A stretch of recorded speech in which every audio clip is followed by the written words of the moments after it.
What is the deep administrative state? Let's talk about that in a little bit more detail. Marjorie Taylor Greene, January of this year, was on with Timcast, episode 440. She talked about it. It's all over. It's judicial. It's legislative. They are the ones that make the legislation. It comes from bottom on up is what I'm researching and seeing. But here's the congressional level. What is the administrative state? What was your other one? Mandatory term limits. Okay, so you know who the problem is? Who? The staff. Mm-hmm, The staff never leaves. Yep. Guess what? So I'm going to go into this a little bit. When I became a member of Congress, I was given, so here's how it works, you guys. Every member of Congress is allotted a certain amount of money per year. So for my district, my allotment is $1.4 million. With $1.4 million, I have to hire my staff.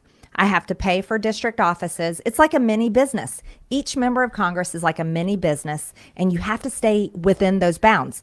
If I spend more than that, guess what? I have to pay for it out of my campaign funds. So that's a big no-no, right? So $1.4 million. But here's the deal. So when I went to Washington and I had to hire staff, I'm like, who do I hire? Well, guess what? There's a whole bunch of people that President Trump just left office. There's a bunch of people looking for jobs.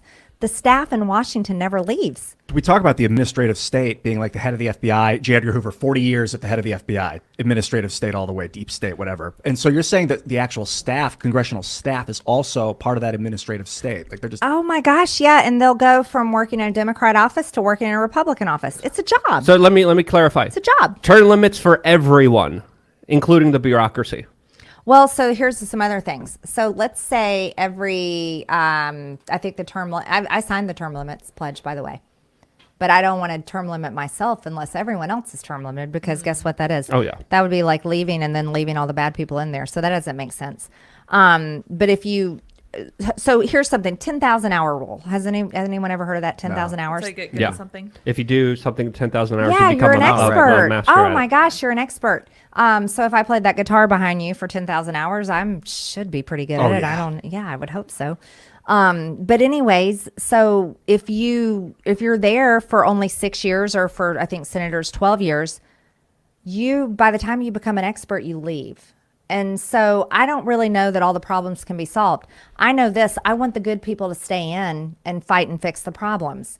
So the term limit issue is really interesting. If you only term limit the members of Congress and the senators, but you never term limit the staff and the changes there, then essentially you're not solving any problems. Yeah, that's why I say term limit all of them. I think it's rotten to the core, and I think the more we have new people in there, the less government does. And that, to me, any kind of expert in government, I don't like, because they're doing more government stuff. But that's my own personal opinion, and we could agree to disagree with there. No, and like I think regime change. Yeah, and neocon wars that, of course, don't produce anything and destroy American soldiers' lives, destroy our economy, and absolutely just fill the bankrolls for multinational corporations like Halliburton that are able to make too much money. Lockheed Martin, all of them are just absolutely controlling a lot of our policy that also just quite benefits them at the same time. It's crazy what's happening in Washington, D.C. I say fire all of them myself, but that's just my personal perspective and opinion. So think of this from a business standpoint. When Marjorie Taylor Greene is going in and saying,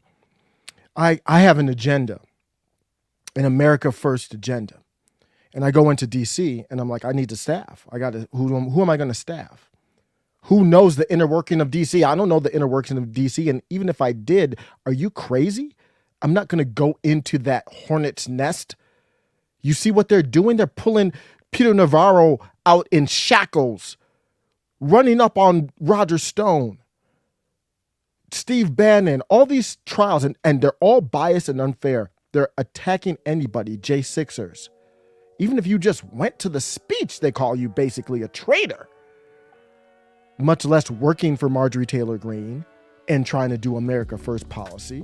They'll dig up whatever dirt they can on you, and everybody has some dirt that can be dug up. I don't want to go in there. So she goes in and like, who am I going to hire? She has to hire people who used to work for Obama, who used to work for Bush. Imagine taking over a Walmart. You're running a Walmart. You're the direct, I don't even know what the position is. Like you own a Walmart. Just hypothetically, it's like a franchise. Pretend you own a Walmart. You gotta staff it with employees. You take it over and you look at it, and all these employees are they're not with you. They're against you. That's a hard thing to do. How are you going to replace it? Who are you going to find to work for you? So that's the context of where all this happens. So now you're looking at it from a libertarian standpoint, is you've got to build up your bench, or even a MAGA standpoint. You've got to build up the pool of people you can choose from who aren't in DC or are in DC and are MAGA or America First friendly, or whatever your agenda is, libertarian friendly. I think of the deep state as more of the national security, CIA, and things that we don't even know is what I do. And then the administrative state is what Marjorie Taylor Greene is talking about, these congressional staffers. They're staffers from all this. How did the SCOTUS leak happen? It was one of these clerks.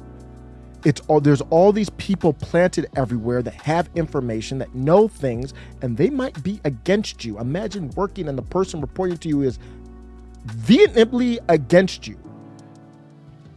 So they are the ones that keep the government moving.